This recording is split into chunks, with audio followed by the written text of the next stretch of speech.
عزیز طلباء السلام علیکم۔ ہمارا آج کا 9واں سبق ہے ہدایت النحو کی۔ ہم ترجمے کو پڑھ رہے ہیں۔ اسباب منع صرف پہلے 5 آپ پچھلے سبق 8ویں سبق میں پڑھ چکے ہیں۔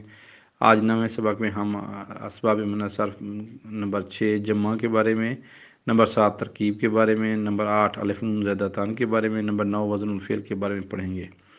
پہلے چھٹے نمبر پر دیکھتے ہیں جمع کو۔ جمع کی شرط یہ ہے کہ جمع منتہل جمع ہو اور جمع کے الف کے بعد 2 حروف ہوں، جیسے مساجد، مسجد سے مساجد ہے، ٹھیک ہے جی۔ اس کی خصوصیت یہ ہے کہ یہ ہا کو قبول نہ کرے، جیسے مسابی، اور ساکنات اور فرزانات منصرف ہوتے ہیں کیونکہ یہ ہا کو قبول کرتے ہیں۔ 7ویں نمبر پر ہمارے پاس ہے ترکیب۔ ترکیب کی شرط یہ ہے کہ علم ہو بغیر اضافت اور اسناد کے۔ اگر عبداللہ کی اضافت کر دی جائے تو وہ پھر غیر منصرف بن جاتا ہے۔ بالا بکا غیر منصرف ہے۔ شابہ کرہانہ مبنی ہے، مبنی ہوتا ہے جس کا اعراب تبدیل نہیں ہو سکتا۔ بالا بکا آپ نے دیکھتے ہیں بالا اور بکا 2 لفظوں سے مل کر بنا ہے، لہذا اس کی ترکیب پر یہ غیر منصرف ہو گیا۔ 8ویں نمبر پر ہمارے پاس ہے الف نون زائدہ تان، یعنی کہ کسی کو معرفہ بنانا ہو، جیسے قرآن سے القرآن، الف نون ہم زیادہ کر دیتے ہیں۔ اس کی شرط یہ ہوتی ہے کہ یہ اسم یا صفت میں آئے گا۔ سودان منصرف ہوتا ہے، بنت اور شکران یہ جو ہیں اس کی مثالیں ہیں، اور غیر منصرف مثال عمران اور عثمان یہ دونوں غیر منصرف ہیں۔ 9ویں اور آخری نمبر پر ہمارے پاس اسباب منع صرف میں وہ ہوتا ہے وزن الفعل۔ بعض اوقات ہم اسے فعل سے اسم میں لے آتے ہیں، مثلا شمرا فعل تھا، کس نے اس کو اپنے گھوڑے کا نام شمرا رکھ دیا، یعنی کہ وزن الفعل تھا فعل، ہم نے اسے اسم بنا دیا، ٹھیک ہے جی۔ یا معلوم منصرف ہے کیونکہ ہا کو قبول کرتا ہے۔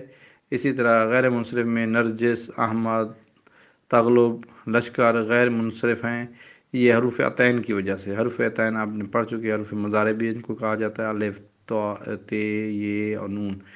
ان کو سمدیہ والے جو ہیں مصنف وہ انیتا کہتے ہیں، ہدایہ والے اس کو کہتے ہیں حروف عطین، حروف مضارع بھی ہم کہتے ہیں۔ اور مصنف اس کے اسباب منع صرف کی تفصیل بیان کرنے کے بعد فرماتے ہیں جان لو کہ اسباب منع صرف میں سے کچھ سبب ایسے ہیں جن کے لیے علمیت شرط تھی، جیسے تانیث پہ تا اور تانیث معنوی اور اجماع اور ترکیب، اور وہ اسم جس میں الف نون زائدہ تان ہو، اگر ان میں علمیت شرط نہ ہو تو یہ سبب نہیں بنتے۔ اور وہ کون سے ہیں؟ وہ ہیں عدل اور وزن الفعل۔ جب انہیں نکرہ کر دیا جائے، معرفہ سے نکرہ، تو یہ منصرف ہو جائیں گے، البتہ پہلی قسم میں اسم کے بلا سبب رہ جانے کی وجہ سے، اور دوسری قسم ایک سبب کے باقی رہ جانے کی وجہ سے یہ غیر منصرف ہو جائے گی۔ جیسے آپ کہیں جاء طلحۃ و طلحۃ آخر، وقام عمر و عمر آخر، وقام احمد و احمد آخر۔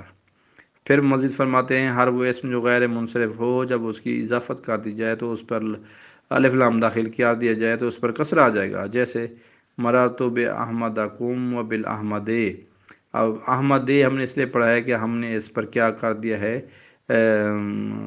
حرف جر داخل کر دیا ہے تو اس کی اضافت کر دی ہے، مررت باحمدکم، مررت باحمدکم اور بالاحمد، ہم تو ان پر کسر آ جائے گا۔ یعنی کہ اسباب منع صرف کے ٹیبل کو یاد کرنے کے بعد آپ نے یہ 2 چیزیں یاد رکھنی ہیں کہ علمیت کی شرط ہوتی ہے، اگر علمیت نہ ہو تو ہم یہ سبب نہیں بنتے اسباب منع صرف کا، تو پھر یہ نکرہ ہو جاتے ہیں۔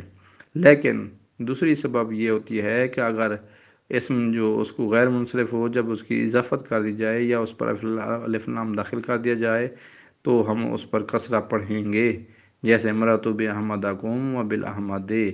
تو یہ بات بھی آپ نے یاد رکھنی ہے تاکہ آپ کو اسباب منع صرف اچھے طریقے سے یاد ہو سکے۔ پہلے آپ نے ان کے اسباب منع صرف جو ہیں 9، ان کے نام یاد کرنے ہیں، ان کی شرائط یاد کرنی ہیں، اس کی مثالیں کہ یہ کیوں منع صرف میں آیا ہے، ٹھیک ہے جی۔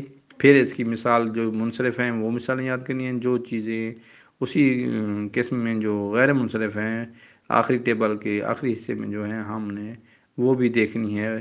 اگر آپ نے اسباب اصناف اعراب 9 اور اسباب منع صرف یہ 9 جو ان کو یاد کر لیا، یہ ٹیبل سمجھ آ گیا آپ کو، تو انشاءاللہ ہدایت النحو پوری کتاب آپ کو سمجھ آئے گی۔ اللہ تعالیٰ آپ کا حامی و ناصر ہو۔ مجھے اپنی دعا میں یاد رکھیے گا۔ اللہ حافظ۔